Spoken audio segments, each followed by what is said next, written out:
আমার আল্লাহ বলছেন আস্তাগফিরু রাব্বাকুম ফাইন্নাহু কানা গাফফারা। তোমরা আল্লাহর কাছে ক্ষমা চাও, আমি আল্লাহর কাছে তোমরা ক্ষমা চাও, নিশ্চয়ই আমি আল্লাহ বড়ই ক্ষমাশীল। একটা ইস্তেগফার আছেন যেটার নাম সৈয়দুল ইস্তেগফার। সৈয়দুল ইস্তেগফার কোনটা?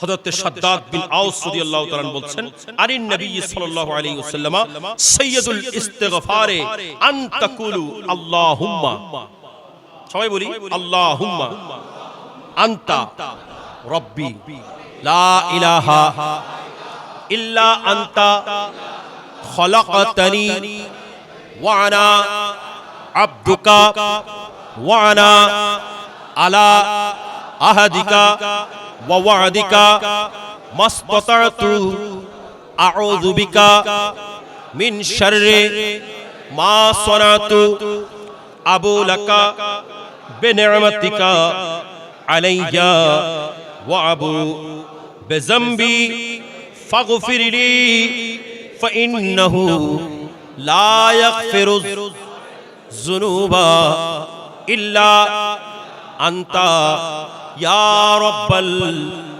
আলামিন। মান লাহা মিনান নাহারি মুকিরান বিহা ফামাতা মিন ইয়াউমিহি ক্বাবলা আন ইউমসিয়া ফাহুয়া মিন আহলিল জান্নাহ। আমার কমলিওয়ালা নবী বলেন, যে ব্যক্তি এই সৈয়দুল ইস্তেগফার, এটা কোন বান্দা যদি দিনে তেলাওয়াত করেন আর সন্ধ্যা হওয়ার আগে ওই বান্দা মারা যান, তাহলে আল্লাহ জাল্লা শানুহু ওই বান্দার আমলনামার মধ্যে বেহেশতি বলে রেকর্ড করে দেবেন। আবার আমার রাসূল বলছেন ওয়ামান ক্বালাহা মিনাল লাইলি ওয়া হুয়া মুকিনুন বিহা ফামাতা ক্বাবলা ইউসবিহা ফাহুয়া মিন আহলিল জান্নাহ। কোন মানুষ যখন ইয়াকিন এবং বিশ্বাসের সঙ্গে এই সৈয়দুল ইস্তেগফার তিলাওয়াত করে, কোন বান্দার রাতে তিলাওয়াত করেছেন, সকাল হওয়ার আগে মারা গেছেন, এই বান্দার আমলনামার মধ্যে আল্লাহর ফেরেশতারা জান্নাতি বলে লিখে দেবে। আর বড় করে বলেন, এটার নাম সৈয়দুল, বলেন না সৈয়দুল। আমরা এখন তেলাওয়াত করেছি, সকাল হওয়ার আগে যদি মারা যায় তাহলে আমাদের আমলনামার মধ্যে আমরা জান্নাতি হিসেবে রেকর্ড হবে। আমার আল্লাহ বলেন ইয়া কওম ইস্তাগফিরু রাব্বাকুম সুম্মা তুবু ইলাইহি ইউরসিলিস সামাআ আলাইকুম মিদরারা। সুবহানাল্লাহ। বান্দা, তুমি আল্লাহর কাছে, তুমি তোমার পালনকর্তার কাছে ক্ষমা প্রার্থনা করো, নিশ্চয়ই আল্লাহ তোমার উপর রহমতের বৃষ্টি দান করবেন।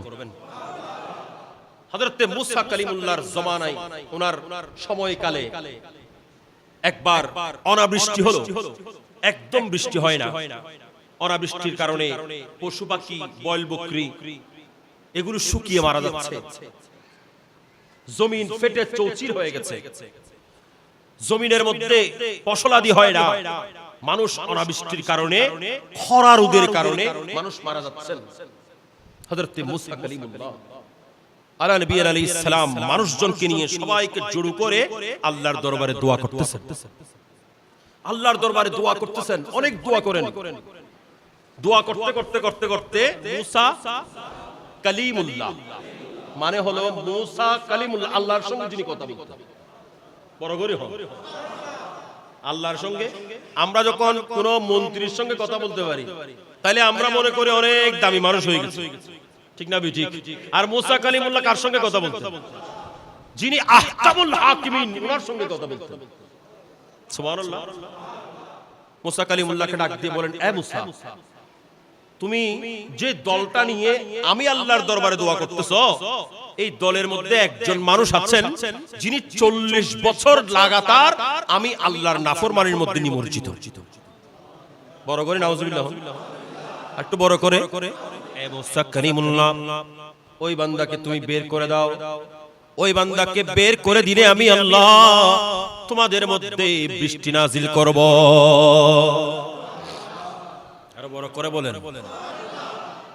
এখন মুসা কালিমুল্লাহ এলান করে দিলেন, মুসা কালিমুল্লাহ বলতে লাগলেন, আমাদের মধ্যে যারা আছো তোমাদের মধ্যে এমন এক ব্যক্তি আছে যে ব্যক্তি 40 বছর আল্লাহর নাফরমানি করতেছ।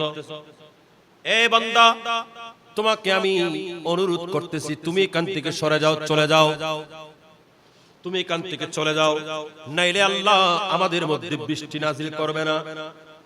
যখন এই কথা উনি এলান করলেন, ওই বান্দা তো মজলিসের মধ্যে আছেন, ওই বান্দার সঙ্গে সঙ্গে লজ্জিত হয়ে গেলেন। কারণ তওবার মধ্যে তওবা মানে হলো শুধুমাত্র আপনি তওবা করবেন।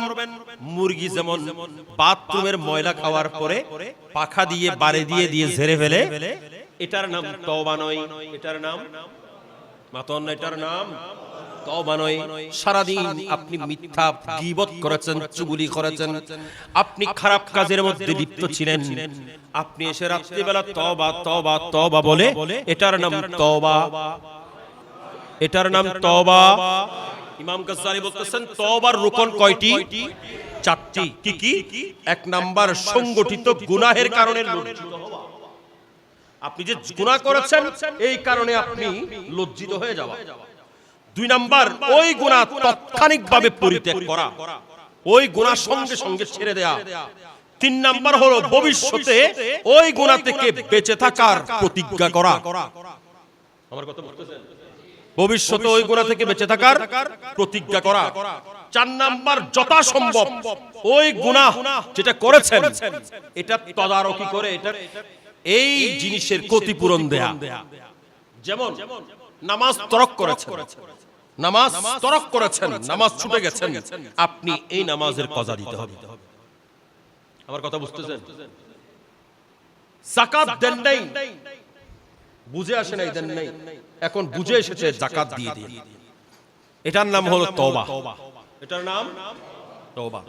ইমাম গাজ্জালি বলেন তওবার কয়টা রুকন? 4টা রুকন। হযরত মুসা কালিমুল্লাহর ওই উম্মত যখন মুসা কালিমুল্লাহর এই এলান শুনলেন, ওই ব্যক্তি লজ্জিত হয়ে গেলেন। ওই ব্যক্তি লজ্জিত হয়ে উনি তখন আল্লাহর দরবারে তওবা করা শুরু করলেন। আয় আল্লাহ, আমি মনে মনে তওবা করছি। উনি আসমানের দিকে তাকিয়ে আল্লাহর দরবারে তওবা করছেন। আল্লাহ, আমি অনেক গুনাহ করেছি, আমি অনেক পাপ করেছি। আল্লাহ, 40 বছর পর্যন্ত আমি গুনাহের মধ্যে ছিলাম। আল্লাহ, আর আমি গুনাহ করব না, আজকে থেকে আমি আর গুনাহ করব না। আল্লাহ, আমি লজ্জিত, আমি শর্মিন্দা। আল্লাহ, তুমি আমার গুনাহ মাফ করে দাও। আল্লাহ, তুমি বৃষ্টি নাজিল করে দাও। আল্লাহ, তোমার বান্দা আমি, তুমি আমাকে লজ্জিত করিও না। যখন এই বান্দা এই কথা বললেন মাত্র, এখনো এই দল থেকে কেউ এখনো বের হয় নাই। আল্লাহ জাল্লা শানুহু সঙ্গে সঙ্গে আসমান থেকে মুষলধারে বৃষ্টি নাজিল করে দিলে। সঙ্গে সঙ্গে মুষলধারে বৃষ্টি শুরু হয়ে গেছে। এখন মুসা কালিমুল্লাহ আলাইহিস সালাম নবী, আর উনি আল্লাহর সঙ্গে কথা বলেন। মুসা কালিমুল্লাহ আল্লাহকে ডাক দিলেন, আল্লাহ, কি ব্যাপার? এখনো তো আমার দল থেকে কোনো মানুষ বাইর হয় নাই। কথা বুঝতে পারছেন না? এখনো আমার দল থেকে কোনো মানুষ বাইর হয় না, এখনো তো সবাই আছে। আল্লাহ, তুমি বললা আমার দলের মধ্যে এক ব্যক্তি আছেন 40 বছর ধরে গুনাহ করতেছে, তাকে বের করে দিতে হবে, নাইলে তুমি বৃষ্টি দিবে না। আমি এলান করলাম, তুমি এখন আমি মানুষ সেখান থেকে এখনো বের হয় নাই, বের হওয়ার আগেই তুমি বৃষ্টি দিয়ে দিছো। আল্লাহ, ঘটনা তো বুঝলাম না। তখন হযরতে মুসা কালিমুল্লাহকে আমার আল্লাহ বলছেন, এ মুসা, তুমি কি জানো না আমি আল্লাহ গফুর, আমি আল্লাহ গফফার, আমি আল্লাহ সত্তার, আমি তো মানুষের গোপন, আমি মানুষের গোপনীয়তা রক্ষা করি, আমি মানুষের গুনাহগুলো গোপন করি, আমি মানুষের অপরাধ গোপন করি। এ মুসা কালিমুল্লাহ, আমি তো গফুর, আমি মানুষকে ক্ষমা করি, আমি সত্তার, আমি তাদের দোষগুলো গোপন করি। এ মুসা কালিমুল্লাহ, যে বান্দা গুনাহ করেছিল 40 বছর পর্যন্ত, সে আজকে এই মজলিসের মধ্যে আমি আল্লাহর কাছে গুনাহ ক্ষমা চেয়েছে, আমি আল্লাহর কাছে গুনাহ ক্ষমা চেয়েছে, আমি আল্লাহর কাছে মাফ চেয়েছে, আমি আল্লাহ ওই বান্দাকে মাফ করে দিয়েছি। আমি এখন যে বৃষ্টি দিয়েছি ওই বান্দার দোয়ার উসিলাই আমি আল্লাহ এখন বৃষ্টি দান করেছি। শুধু তওবা কবুল করেছেন তা নয়, বরং ওই বান্দার উসিলাই আল্লাহ বৃষ্টি দান করেছেন। আরো বড় করে বলেন। মুসা কালিমুল্লাহ আলাইহিস সালাম বলে, আল্লাহ, মানুষ সকান হারা দেয়, আল্লাহ মানুষটা একটু আমাকে দেখায়া দাও। একটু মানুষটা আমাকে দেখায় দাও, আমি একটু চিনি। আমার আল্লাহ বলেন, এ মুসা, এই বান্দা এতদিন পর্যন্ত গুনাহ করেছেন, আমি আল্লাহ এই বান্দাকে এখনো পর্যন্ত প্রকাশ করি নাই, দেখাই নাই। এখন এই বান্দা আমি আল্লাহর কাছে ক্ষমা চেয়ে তার ওসিলে আমি বৃষ্টি দান করলাম, এখন আমি তোমাকে তাকে প্রকাশ করে দেব? এখন কি তার দোষগুলো দেখায় দেব? এখন কি তাকে প্রচার করে দেব? আমার বান্দা শর্মিন্দা হবে, আমার বান্দা লজ্জিত হবে। আমি আল্লাহ চাই না আমার বান্দা লজ্জিত হোক, আমার বান্দা শর্মিন্দা হোক, কারণ আমি আল্লাহ তো বান্দার দুষ্টুটি গোপন করি। আমি আল্লাহর নাম সত্তার, আমি আল্লাহর নাম সত্তার, আমি সত্তারুল আয়ুব, আমি বান্দার দোষগুলো গোপন করি। এ মুসা কালিমুল্লাহ, আমি আল্লাহ তাকে প্রকাশ করতে পারি না। মুসা তুমি এটুকুতেই বুঝে নাও, আমার ওই বান্দা আমি আল্লাহর কাছে ক্ষমা চেয়েছেন, আমি আল্লাহ ক্ষমা করে দিচ্ছি। যত অপরাধ করেন আল্লাহর দরবারে যদি ক্ষমা চাইতে পেরেছেন, আল্লাহ ক্ষমা করে দিবেন। কারণ আল্লাহ নিজেই তো বলছেন, তোমরা আমার কাছে চাও, ক্ষমা চাও, তোমরা আমার কাছে ক্ষমা চাও, আমি আল্লাহ তোমাদের জীবনের গুনাহগুলো ক্ষমা করে দেব। আস্তাগফিরু রাব্বাকুম ইন্নাহু কানা গাফফারা। ক্ষমা চাও, আমি আল্লাহ ক্ষমা করে দেব। আমরা বলি, ক্ষমা যদি চাও কবু পাপ করিয়া, প্রভু দিবে ক্ষমা করে, ক্ষমা বিলায়, ক্ষমা বিলায়। নবীজির উসিলাতে হাত পাতো না, প্রভুর প্রেমে মন সারা দাও না, প্রভুর প্রেমে মন, প্রভুর প্রেমে মন। হৃদয়ের জানালাটা খুলে দাও না, হৃদয়ের জানালাটা খুলে দাও না, প্রভুর প্রেমে মন সারা দাও না, প্রভুর প্রেমে মন। বিশ্ব মালিক যিনি আল্লাহ মহান, সৃষ্টি তারি এ নিখিল জাহান, সৃষ্টি তারি এ নিখিল জাহান। আল্লাহ আল্লাহ রবে সবই দিওয়ানা, আল্লাহ আল্লাহ রবে সবই দিওয়ানা, প্রভুর প্রেমে মন সারা দাও না, প্রভুর প্রেমে মন। হৃদয়ের জানালাটা খুলে দাও না, হৃদয়ের জানালাটা খুলে দাও না, প্রভুর প্রেমে। অসীম ক্ষমতা যার হাতের উপর, যার নামে বয়ে যায় ঝরনা নহর। অসীম ক্ষমতা যার হাতে উপর, যার নামে বয়ে যায় ঝরনা নহর, ঝরনা নহর। তাহার প্রেমে মোরা হব দিওয়ানা, তাহার প্রেমে মোরা হব দিওয়ানা, প্রভুর প্রেমে মন সারা দাও না, প্রভুর প্রেমে মন সারা। হৃদয়ের জানালাটা না, হৃদয়ের জানালাটা খুলে দাও না, প্রভুর প্রেমে মন সারা দাও না, প্রভুর প্রেমে মন। একটু বড় করে বলো না আমিন। আল্লাহ আমাদের প্রত্যেককে আমার আল্লাহ জাল্লে শানুহুর দরবারের মধ্যে ক্ষমা চাওয়ার, পাপের ক্ষমা চাওয়ার তৌফিক দান। হযরত মালিক বিন দিনার, আপনারা নাম শুনেছেন, যিনি আল্লাহর মকবুল বান্দাদের মধ্যে একজন। দিনার নাম মালিক বিন, সবাই বলেন মালিক বিন দিনার। রাদিয়াল্লাহু তাআলা আনহু। উনি একদিন ওনার জন্ম হলো ইরাকের কুফায়। ইরাকের কুফায় ইনি ইসলাম প্রচারের জন্য ভারতবর্ষে এসেছেন। হযরতে মালিক বিন দিনার উনি অনেক বড় আল্লাহর ওলি। একদিন এক মজমার মধ্যে উনি সমস্ত মানুষদেরকে ওয়াজ তাকরীর করতেছেন, ওয়াজ করতেছেন, নসিহত করতেছেন। হঠাৎ এক ব্যক্তি বলতেছেন, হুজুর আমি আপনার দরবারে মাযরত আমি ক্ষমা চাচ্ছি হুজুর, আমি একটা কথা খুব জানতে মন চাই, খুব জানতে মন চাই হুজুর। আপনাকে আমি বেশ কিছু বছর আগে দেখেছি, আপনি যখন মদ্যপান করতেন। কি পান করতেন? মদ্যপান করতেন। আমি আপনাকে অন্য হালতে দেখেছি হুজুর। আপনার এই পরিবর্তন কোত্থেকে হলো, কিভাবে হলো, এই ঘটনাটা আমি একটু জানতে চাই। এই ঘটনা আমি একটু জানতে চাই।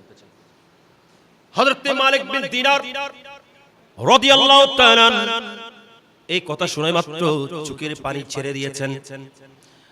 মালিক বিন দিনার বলেন, আমি প্রত্যেক দিন মদ পানে অভ্যস্ত ছিলাম, সেজন্য আমি সেদিনও মদ তালাশ করতে দৌড়ালাম। মদ তালাশ করার জন্য দোকানে দোকানে ঘুরতেছি, কিন্তু কোন জায়গায় মদের দোকান খোলা নাই। কারণ সেদিন ছিল শবে কদরের রাত, সেদিন ছিল শবে কদরের রাত। আমি মালিক বিন দিনার ঘুরতে ঘুরতে ঘুরতে ঘুরতে দৌড়াতে দৌড়াতে এক দোকানদারের কাছে গেলাম। ওই দোকানদার দোকান বন্ধ করে বাড়ি চলে গেছেন। আমি ওই বান্দার ঘরের মধ্যে গিয়ে উপস্থিত হয়ে তাকে জোরপূর্বক বের করে আনলাম। চড়া দামে তার কাছ থেকে একটা মদের বোতল কিনে আনলাম। মদের বোতল কিনে এনে আমি এটা আমার ঘরের মধ্যে নিয়ে আসলাম। কিন্তু দেখতে পেলাম আমার আহলি, আমার স্ত্রী ঘরের মধ্যে নামাজের মধ্যে মশগুল, শবে কদরের নামাজ পড়তেছেন। আমি যখন আমার স্ত্রীকে নামাজ অবস্থায় দেখলাম, তখন আমি ভেতরের রুমে চলে গেলাম। আমি যখন টেবিলের উপর রেখে আমি যখন ভেতরে ওয়াশরুমের মধ্যে গেলাম, আমি ফিরে এসে দেখলাম আমার মেয়ে, আমার একটা ছোট্ট মেয়ে, 6 বছরের মেয়ে ছিল। আমার ওই 6 বছরের মেয়ে এই মদের বোতলখানা ফেলে দিয়ে ভেঙে ফেলেছেন। আবার আমি যখন ঘরের মধ্যে প্রবেশ করলাম, আমার দিকে তাকিয়ে তাকিয়ে তাকিয়ে তাকিয়ে ওই সন্তান, আমার 6 বছরের সন্তান কিলকিল করে হাসতেছেন। আমি যখন এই অবস্থা দেখলাম, আমার মেজাজ গরম হয়ে গেল। আমি মালিক বিন দিনার সঙ্গে সঙ্গে আমার ওই মেয়েকে জোরে চপেটাঘাত করলাম। আমার মেয়ে ঘুরে পড়ে গেল। আমার মেয়ে কাঁদতে কাঁদতে কাঁদতে কাঁদতে ঘুমিয়ে গেল। আমি মালিক বিন দিনার ঘর থেকে বের হয়ে গেলাম। সেদিন তো গেল। এর পরের বছর যখন লাইলাতুল কদরের রাত আসলো, তখন আমি আবারও ওই মদের বোতল নিয়ে বসলাম। কিন্তু তখন আমার মনে পড়ে গেল আমার ওই কন্যা, যে কন্যাকে আমি গত বছর লাইলাতুল কদরের রাতে থাপ্পড় মেরেছিলাম, চপেটাঘাত করেছিলাম, আমার ওই সন্তান ইন্তেকাল হয়েছে, 3 মাস হয়ে গেছে। আমার ওই বাচ্চা 3 মাস আগে ইন্তেকাল করেছেন। আমি মালিক বিন দিনার যখন বোতল নিয়ে বসেছি, তখন আমার মনে পড়ে গেল আমার মেয়ের কথা। আমি তখন চোখের পানি ছেড়ে দিয়ে আমি কাঁদতে কাঁদতে আমার ওই মদের বোতল ফেলে দিলাম। ফেলে দিয়ে আমি ঘুমিয়ে গেলাম। আমি যখন ঘুমিয়ে গেলাম, ঘুমের মধ্যে হঠাৎ করে আমি স্বপ্ন দেখতে পেলাম একটা কালো রঙের অজগর সাপ, বিশাল আকারের একটা সাপ, কালো রঙের সাপ আমার পেছনে তাড়া করতেছেন, আমাকে পেছনে পেছনে তাড়া করতেছেন। আমি দৌড়াতে দৌড়াতে দৌড়াতে দৌড়াতে সবাইকে ডাকতেছি, কে আছো, আমাকে একটু সহায়তা করো, আমাকে একটু সহায়তা করো, আমাকে একটু বাঁচাও, আমাকে সাপে দংশন করবে, আমাকে একটু বাঁচাও। এভাবে করে আমি ডাক দিতে লাগলাম। হঠাৎ করে আমি দেখলাম একজন বৃদ্ধ বসে আছে, বুড়া একজন মানুষ বসে আছে। আমি ওই বুড়া মানুষকে দেখে আমি তার কাছে গেলাম, বললাম, বাবা আমাকে একটু রক্ষা করো। এই বৃদ্ধ আমাকে বলতে লাগলো, আমি বুড়া মানুষ, আমি সহযোগিতা করতে পারবো না, আমি দুর্বল, আমি একেবারে দুর্বল হয়ে গেছি, আমি তোমাকে সহযোগিতা করতে পারবো না। তখন আমি দৌড়াতে লাগলাম পাহাড়ের দিকে, দেখলাম সামনে বিশাল একটা আগুনের পাহাড়, পেছনে একটা সাপ, সামনে বিশাল আকৃতির একটা আগুনের পাহাড় দেখতে পেলাম। আমি আরো ভয় পেলাম, আমি আরো ভয়ে কাঁপতে লাগলাম। আমি ডান দিক দিয়ে হঠাৎ দৌড় দিলাম, ডান দিক দিয়ে পাহাড়ের ডান দিক দিয়ে আমি দৌড় দিলাম। ডান দিক দিয়ে দৌড় দিয়ে দেখতে পেলাম এমন একটা সুন্দর বাগান, এমন একটা সুন্দর বাগান, যে বাগানের মধ্যে ছোট্ট ছোট্ট ছোট্ট ছোট্ট বাচ্চারা খেলা করতেছেন, ছোট্ট ছোট্ট মাসুম বাচ্চারা খেলা করতেছেন, এরা সবাই দৌড়াচ্ছেন। আমি যখন ওই বাগানের দুয়ারের মধ্যে গিয়ে বাগানে ঢুকতে চাইলাম, বাগানের দারোয়ান আমাকে বের করে দিল, আমি সেখানেও ঢুকতে পারলাম না। আমি যখন এখানে ডাক দিচ্ছিলাম, কে আছো, আমাকে বাঁচাও বলে ডাক দিচ্ছিলাম, তখন দেখলাম ভেতর থেকে ওই ছোট্ট ছোট্ট বাচ্চারা বলতে লাগলেন, এই মানুষটাকে দেখো, চিনো কিনা, এই মানুষটা আমাদের কাছে সাহায্য চাচ্ছে। তখন দেখলাম আমার ওই 6 বছরের বাচ্চা, আমার ওই 6 বছরের বাচ্চা, যাকে আমি গত বছর সবে কদর রাতে থাপ্পড় মেরেছিলাম, গত 3 মাস আগে যে ইন্তেকাল হয়েছে, আমার ওই বাচ্চা দেখতে পেলাম সে এক হাত দিয়ে, সে ডান হাত দিয়ে ধরে আমাকে এক টানে ভেতরে ঢুকিয়ে ফেললেন, আর বাম হাত দিয়ে এমন জোরে থাপ্পড় মারলেন, এক থাপ্পড়ে ওই সাপটা সঙ্গে সঙ্গে মারা গেল। আরো বড় করে হন, ডান হাত দিয়ে আমাকে টানে ধরেছেন আর বাম হাত দিয়ে এমন জোরে থাপ্পড় দিয়েছেন, ওই সাপটা মরে গেছে। আমি তখন আমার মেয়েকে জিজ্ঞেস করলাম, তুমি তো আমার মেয়ে, আম্মু তোমার এত সাহস কোথা থেকে হলো, তোমার এত শক্তি কোথা থেকে আসলো, তুমি এই বিশাল একটা সাপ তাকে মেরে ফেলেছো? তখন আমার মেয়ে বলতে লাগলেন, বাবা তুমি কি জানো না, আমি তোমার মেয়ে হলে কি হবে, আমি তো এখন জান্নাতের গেলমান। আর বড় করে বলেন, আমাদের ছোট ছোট মাসুম বাচ্চারা ইন্তেকাল করে কিনা, বড় করে হন, ছোট ছোট মাসুম বাচ্চারা ইন্তেকাল করে না? মনে রাখবেন, যাদের ছোট্ট বাচ্চা ইন্তেকাল করে গেছেন তারা হাই হুতাশ করবেন না, বরং এই ছোট্ট মাসুম বাচ্চা, এই বাচ্চাটা আপনার জন্য কাল মাহশরের ময়দানে আল্লাহর দরবারে শাফাআত করবেন। সেজন্য এখানে যে দোয়া পড়ি, দোয়ার শেষে আছে শাফিআউ ওয়া মুশাফফা, আল্লাহ তুমি এই বাচ্চাকে আমার জন্য শাফাআতকারী বানিয়ে দাও।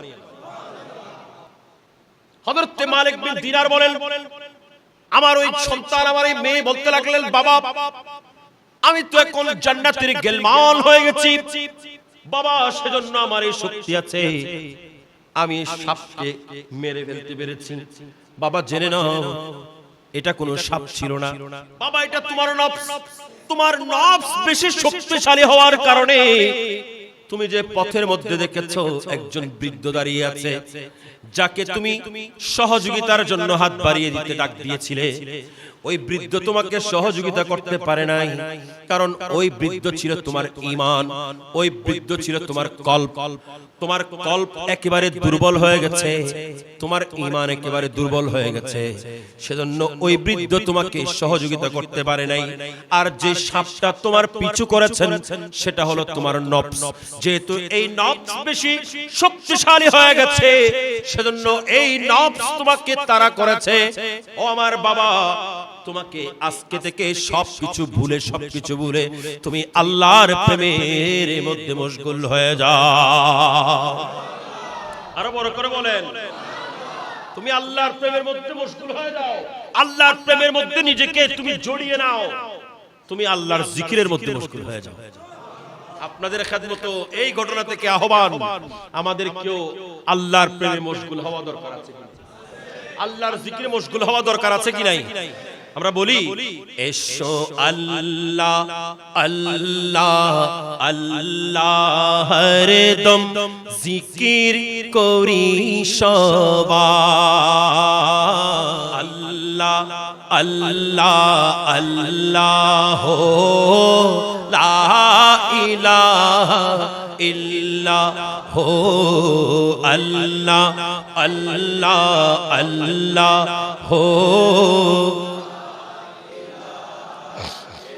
সৃষ্টিকর্তা আল্লাহ মোদের পালন করে তাও তিনি, তার তুল্য হিমার কাছে আমরা সবাই ঋণী। ওরে রিলে খিলাফি হয়েছে নদিদা জিন্দগি কা টাই। আল্লাহ আল্লাহ আল্লাহ হো ইল্লাহ আল্লাহ আল্লাহ আল্লাহ হো আল্লাহ স্বয়ং কৃপার বসে বাসেন মোদের ভালো। আল্লাহ স্বয়ং কৃপার বসে বাসেন মোদের ভালো, অর্থাৎ আল্লাহ দয়া পরামর্শে আমাদেরকে ভালোবাসেন। নাহলে আপনি যে গুনাহ করি আল্লাহ আমাদেরকে ক্ষমা করার কোনো সুযোগ কথা হন না। কিন্তু আল্লাহ বলছেন তো, আমি লা তাকনাতু মির রাহমাতিল্লাহ, আমার রহমত থেকে নিরাশ হয়ো না বান্দা, তোমরা আমার কাছে চাও আমি ক্ষমা করে দেব। ঠিক না ঠিক? আল্লাহ আমাদের উপর দয়া পরবশ হয়ে আল্লাহ ডাক দিচ্ছেন, ইয়া ইবাদি লা তাকনাতু মির রাহমাতিল্লাহ, ইয়া ইবাদি বলে ডাক দিচ্ছেন, হে আমার বান্দা, আপনি কোন মালিকের কাজ করেছেন, কোন কারণে যদি মালিকের সঙ্গে একটু নাফরমানি করেছেন, মালিক আর আপনাকে মালিকের চাকর বলে, মালিকের গোলাম বলে, মালিকের কর্মচারী বলে স্বীকার করবে? আপনি কোন মানুষের সঙ্গে একবার যদি ওয়াদা খেলাফি করেছেন, ওই বান্দা আপনার আর হবে না। কিন্তু আমার আল্লাহ সেই মহান জাত, আমি দাঁড়িয়েছি নামাজের মধ্যে, আমি বলছি ইয়াকা না'বুদু, আল্লাহ আমি তোমার ইবাদত করছি, কিন্তু আমার সেন্স, আমার দিমাগ, আমার মেধা সবকিছু তখনো পর্যন্ত এখনো বাইরে। আমার দোকানের হিসাব, আমার ব্যবসার হিসাব, আমার দুনিয়াদারি নিয়ে এখনো পর্যন্ত আমার দিমাগ ব্যস্ত। কথা বলেন ঠিক না বেঠিক? ইয়াকা নাস্তাইন, আল্লাহ তোমার কাছে আমি সাহায্য চাই। কিন্তু আমার ভাইরা একটু চিন্তা করে দেখেন, যতক্ষণ নামাজে আছি, নামাজ শেষ করে বের হতে না হতেই আমরা পরের দিকে হাত পেতে দেই। কথা বলেন। আমি সেজন্য মসজিদের মধ্যে কোন ফকির মিসকিনকে টাকা চাইতে দিই না। কেন? কারণ এটা তো আল্লাহর ঘর। টাকা চাইতে হলে, অর্থ চাইতে হলে, ধন চাইতে হলে, সম্পদ চাইতে হলে কার কাছে চাইবে? বড় করে বলেন, আল্লাহর কাছে চাইতে হবে। আল্লাহর ঘরের মধ্যে সে বান্দার কাছে চাইবো কেন? ঠিক না ঠিক? আল্লাহ দয়া করে আমাদেরকে ভালোবাসেন, আল্লাহ দয়া করে আমাদেরকে ভালোবাসেন। ঠিক না ঠিক? আল্লাহ স্বয়ং কৃপার বসে বাসেন মোদের ভালো, দান করে তাই অন্ন বস্ত্র গ্রহ তারা ছড়ালো। তার অনুদান কৃপার কথা মোরা কেমনে ভুলে যাই। আল্লাহ আল্লাহ লা ইলাহা ইল্লাল্লাহু আল্লাহ।